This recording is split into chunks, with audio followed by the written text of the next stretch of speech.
Praktek membersihkan najis Lebih jelasnya di kita lantai praktek ya. dan karpet di akhir.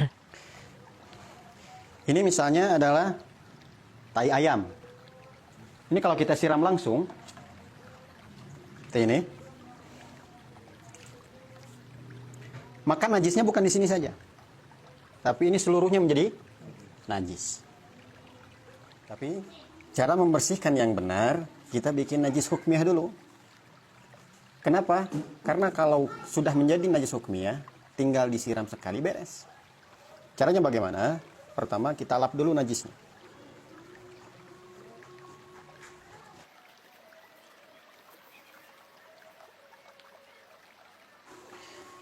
Ini mungkin masih bau. Berarti kalau masih bau, ini masih najis ainiyah. Sifat najisnya belum hilang. Untuk itu, kasih dulu air sedikit.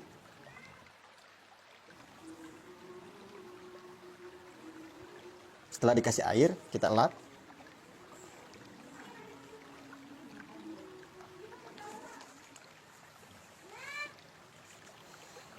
Ini harus ditunggu sampai benar-benar kering.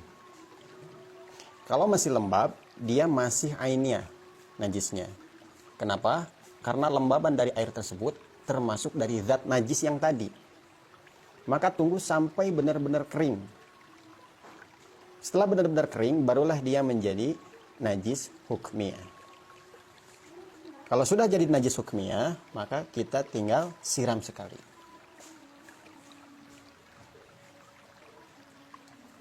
Ratakan di bagian najisnya. Cukup.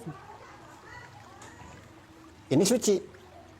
Begitu pula dengan airnya. Ini pun suci. Bahkan dia masih suci dan mensucikan. Kenapa? Karena belum terpisah dari tempat najisnya. Jadi kalau najisnya banyak, misalnya, kita bisa ratakan. Karena belum terpisah dari tempat najisnya. Sehingga dia masih suci dan mensucikan. Kalau sudah terpisah, ke tisu misalnya. Ini pun suci sama, tapi mustakmal.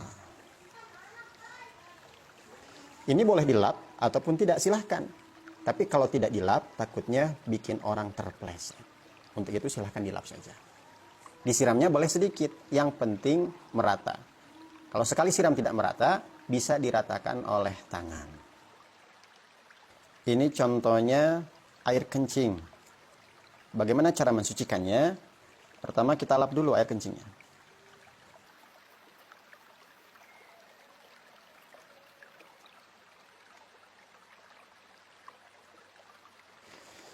Ini baru ngelap air kencingnya saja.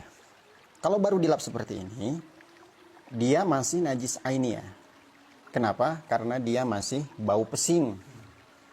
Walaupun airnya sudah tidak ada. Kalau kita siram, maka seluruh airnya akan menjadi najis. Lantainya nggak suci, bahkan seluruh airnya menjadi najis. Karena lantainya masih najis ainiyah. Kenapa masih najis ainiyah? Karena satu sifat najis diantaranya baunya belum hilang. Untuk itu kita bersihkan dulu pakai air. Sedikit cukup. Kita ratakan dan dilap.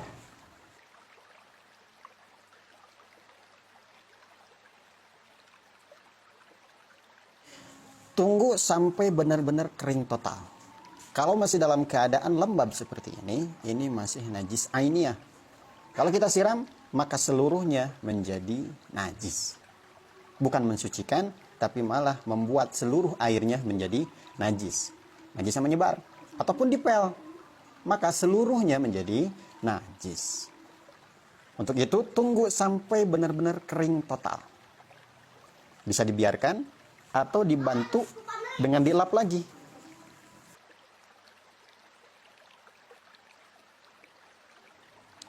Nah, setelah ini kering, ini masih najis.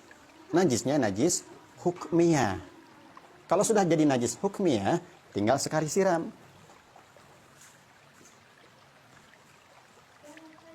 Ini kan tidak merata ke seluruh tempat najis tadi. Maka kita ratakan dengan tangan atau pakai slaber. Kenapa bisa tangan? Sekali lagi, karena ini masih belum pisah dengan tempatnya, maka si air ini masih suci dan mensucikan. Setelah ini beres, suci ini lantai, termasuk airnya pun suci. Mau dipel ataupun tidak itu terserah. Cuman kalau tidak dipel, takutnya orang terpeleset. Sekarang bagaimana cara membersihkan najis yang ada di karpet? Kalau kotoran seperti ini, sama prosesnya. Pertama kita hilangkan dulu najisnya.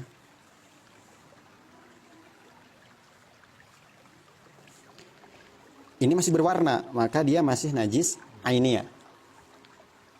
Kita kasih air, kemudian kita sikat.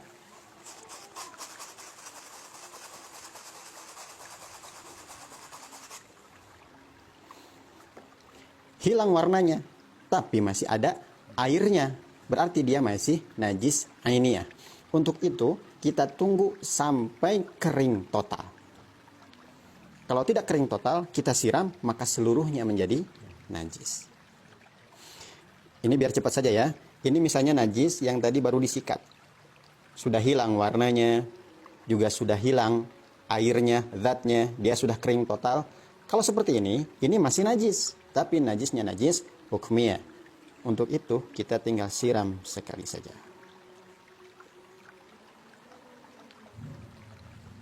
Cukup.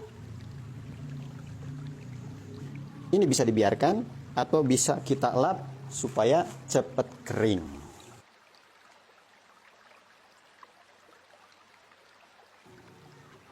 Airnya suci. Jadi mau dilap ataupun tidak itu terserah.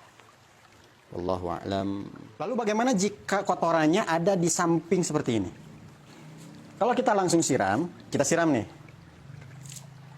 gak hilang, maka najisnya menyebar tetap, walaupun ini di samping. Tapi misalkan kotoran ayamnya sudah kering seperti ini contohnya kotoran ayam, tapi sudah kering. Kita nggak mau mengelapnya dulu, langsung disiram. Ketika kita siram, kotorannya ikut keluar, maka ini suci. Tapi kalau masih basah, disiram, dia nggak akan langsung terbuang. Paham ya? Jadi seperti itu cara membersihkan najis mutawasithah. Jadikan dulu najis hukmiyah, baru disiram sekali, maka langsung suci, dan air bekasnya pun tetap suci.